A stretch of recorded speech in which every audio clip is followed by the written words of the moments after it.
Hi everybody, this is KjonnyMo, Dark Knight Radio, and I hope you all are having a good morning, evening, night, afternoon, wherever you all are.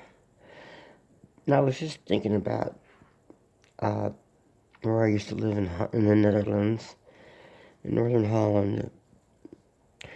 We, back in 1990, we bought an old farmhouse. And the people that lived there before, well, not before, several, I think it was us people that lived there before the people that we bought the place from. And of course, during World War II, Holland was occupied by the Germans and the Nazis. And in that house, that I think it was built around 1900, so that would make sense. The first people who lived there, and they were anyway, they were Jewish. It was a Jewish butcher and his mother, because in the house was a barn that they kept the animals in, I guess before they butchered them, just how they do it there. And then so you go from the house, you go to a door, and then you're in the barn. And it's also just, you have horses or whatever, they have the stalls there. And then there were stairs leading up to another bedroom, actually in the top of the barn. But they'd been warned, that they were Jewish and they could have some trouble from the Germans. But they ignored it, or the son did, and they were taken away. So we had a neighbor that I think was kind of hide, and I'm not sure exactly what the situation was, but I know that he said that that's what had happened to these people. And so, yeah, it was a real rough time it was interesting to live in a place where the stuff you hear about, well, growing up in the States, and then you really get to see, like, where it happened and what really happened, and talk to people that experienced the reality of the German occupation of Holland, or in another case that I was involved in was in Belgium, where my father's cousin lived in the French-speaking part of Belgium, and her mother, who was my dad's aunt, so right, of course. So I remember meeting them when I was a kid. They were trying to speak French to me, and I wasn't doing very well at it. I couldn't say a word. But anyway, this was way back in '64, and so I went to visit them back in '84, and they were the room I was staying in. Stavlos, the name of the town, and I guess, I don't know if it was Americans or German soldiers, but they were firing at whoever the other people were right out the bedroom window that I lived in this place. And but I guess I was thinking, there's times to fight in a war, and there's times, that you wonder, like, what the hell is going on. I mean, that was a pretty clear-cut thing, in my opinion, World War II, and no matter how many, we had to get rid of the people the Axis powers, but they were slippery, plenty of strange, like, why didn't they do this, why didn't they bomb the concentration camps, and they knew about it, way before they liberated them. I mean, why didn't they do certain things? There's always questions about stuff, but at least they stuck it out, and they got rid of Hitler and his people, so the world could be a little bit safer, I guess, safer. Although, it's safer safer, but still scary, with the Cold War, because, of course, after World War II,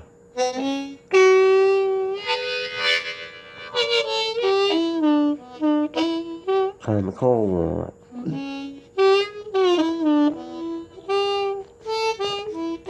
They were positive. If we hid underneath the desk, we'd be safe from a nuclear bomb.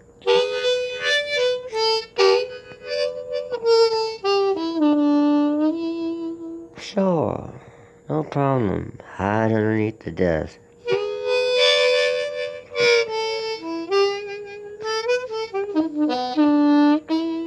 But how could they have avoided it? Somebody had to come up with it. Once the box was opened and the recipe was created, somebody had to make that bomb. Wasn't it better that, despite our many problems, the United States got there first? I would say so, even though I'm not exactly a red-blooded American, though I do love this country. And I go way back with my relatives, way back to the 1700s, way back, which is absolutely nothing in Europe, but here means a lot.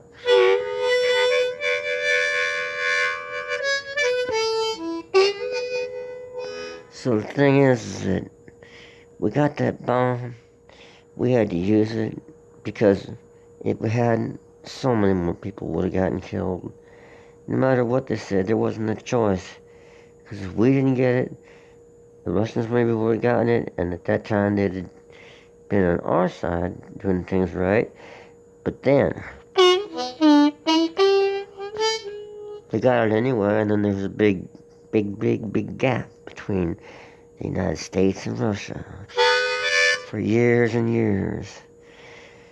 And man, part of that gap was a bunch of kids all over the world hiding underneath desks, not looking out the window when the flash came. And sure enough, where I lived, near Washington, D.C. and Virginia, the flash was gonna come.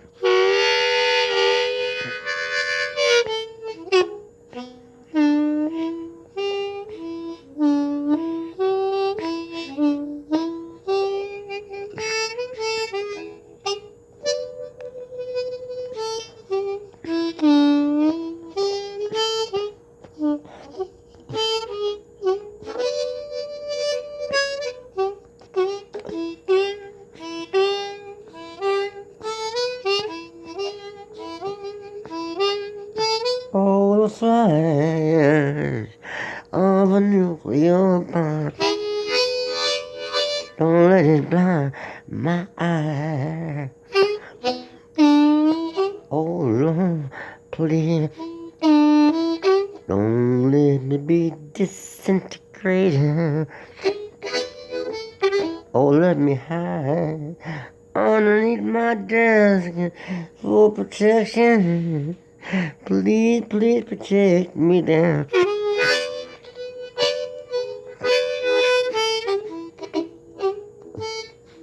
Yeah, I love looking at those little things from the late 50s, early 60s. In case of a nuclear attack, here's what you should do. Remain calm. Listen to emergency broadcasting networks. They will explain to you exactly the status of the situation. But above all else, be prepared. Yeah, I remember for sure, people were building bomb shelters in the 60s. Our neighbors did. My dad we bought a house. I built a house, and one of the rooms was underneath the ground, and a big lead door led into that room. It was crazy. The Cuban Missile Crisis, Kennedy assassinations. It was just a ridiculously nutty time. And the thing is that, World War II was legitimate. It was a horrible war, but it was a legitimate war to go fight against the oppressors. And they could turn around and say, no, we're the oppressors. We oppressed the black man. We oppressed we stole the country from the Indians. All that's true. So everybody's oppressing oppressors. Everybody's oppressing oppressors all over the place. The Africans sold the Africans to be sold to the whites. They're oppressors. But what the Germany and Japan did seemed to be they seem to take it one step further. I mean, not Germany, the governments, I should say, and then they brainwash the people inside their countries, and God, it goes back to power and the allure of power and the incredible lust for it. For what reason? What? Who cares? I mean, it's insane. But there are other wars, though, that are not fair to be there to ask people to go die for. Such as the Vietnam War, in my opinion. Now, other people would say, no, no, no. They needed our help and we had to go fight for them.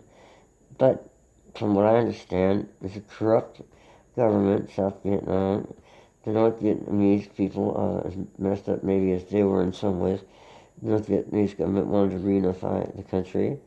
And when America stepped in and said, no, no, no, we're not going to let that happen, then they began to hate us, of course. And then when we went over there to fight, then all hell broke loose. So, it's like that would have been a war I would not touch with a 10-foot, 1,000,000,000-foot anything.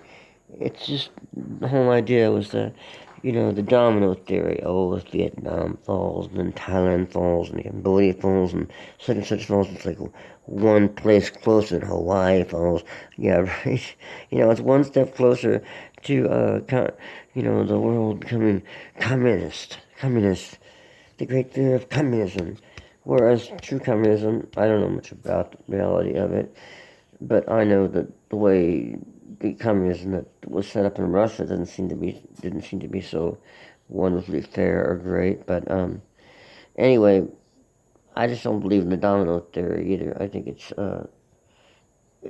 like, I guess it's right in the sense that one country falls and another country next to it falls on another country, if that's what happens. But who's going to do the pushing?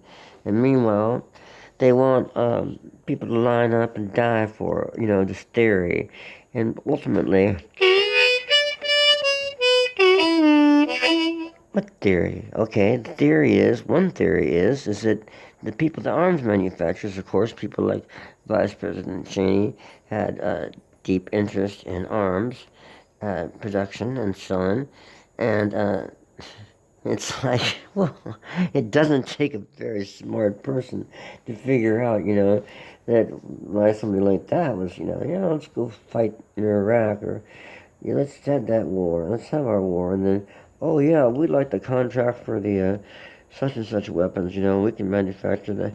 It's, the whole thing is, like, it's amazing when people don't ask, and they just go with the flow, and they go line up, and then just say, okay, just get rid of me right now, because I can't stand it. I mean, if you don't figure out, I mean, what reality is, what people are asking you to do sometimes, it's just going to lead to trouble. And so, I know that I never would have fought in that war. And I grew up around military people in Virginia, and they probably wouldn't like me hearing me say this, but I don't care. It's just a fact. Is that why would I want to go to some place that I don't even know anyone and go kill them for no reason, for a reason that I don't even believe in, which is the idea of the country being taken over by communists, that it's going to be ruined. Although some Vietnamese people I knew said that, but that's because they were probably more on the upper class rich side of the family, so they can afford to say anything they want to say. So I'm tired. I'm sorry. I'm spacing out some stuff, but what I'm saying really is that think about what you people will say, okay, this is the right thing to do, and this is just a fact, and many people just go for it. Well, it's not always a good idea.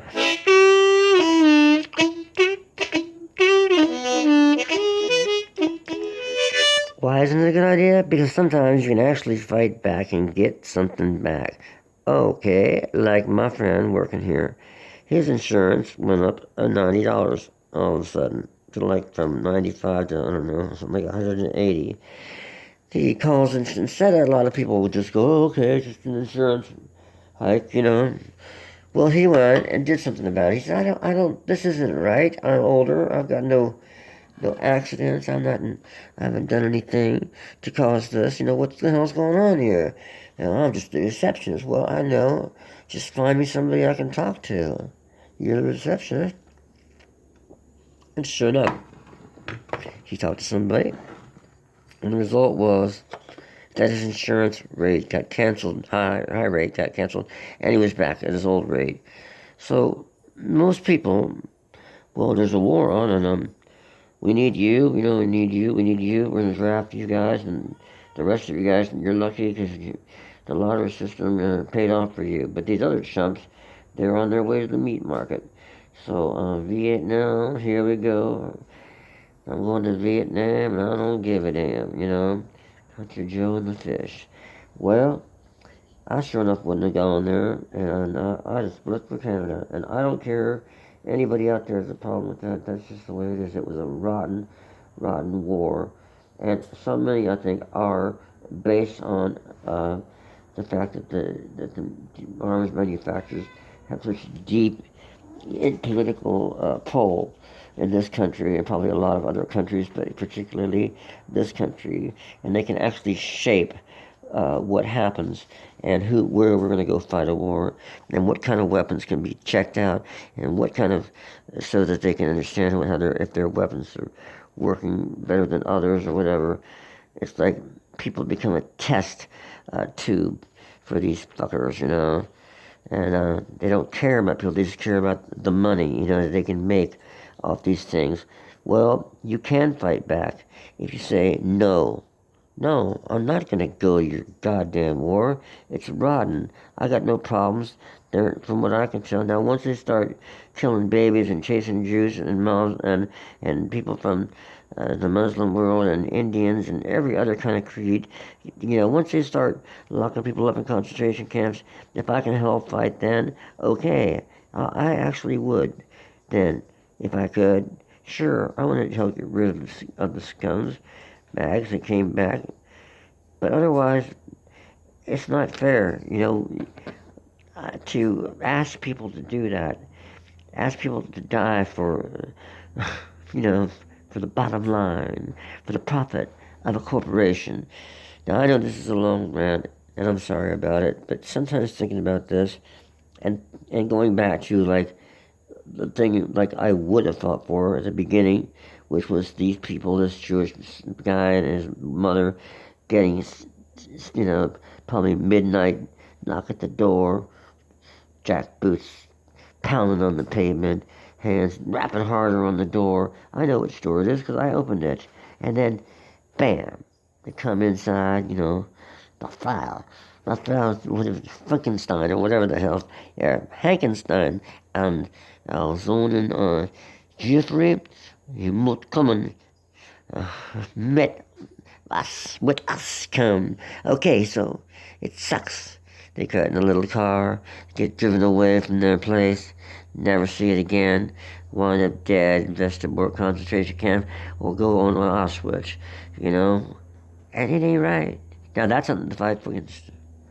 That's something to fight against. But to be like asked to fight, you know, some of Vice President Cheney's war, where he's getting a profit from the arms manufacturing companies that he's involved with, and when they're screaming about weapons of mass destruction in Iraq, and there aren't any because they're still screaming about it. This was some years ago. There aren't any, but nonetheless they're still screaming about it. You think that well, I better go. Maybe that's true. Maybe he does have weapons of mass destruction. Maybe no, they found none. But yet we're still told to fight because the world's future was at stake. No, it wasn't. I mean, it was a local thing. It was a bad deal, but it was a local thing. He didn't have nuclear weapons. He couldn't blow up the world or anybody next to him, like Israel or something. It's just that, personally, I'm tired of being scammed by so many people over. I mean, it doesn't happen much anymore, but occasionally with these scam things online. But it's just one of those things. You can speak up if you choose to do it. And if you choose to not speak up, then the price is going to be higher than if you do. Alright, what a rambling nutcase Dark Knight Radio deal this was. But I'll end it with like a...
Good night, KjonnyMo Radio, Dark Knight Radio, where the subjects aren't always so sunny, but I try to make them real and ask questions, and I hope you all do the same. Any comments?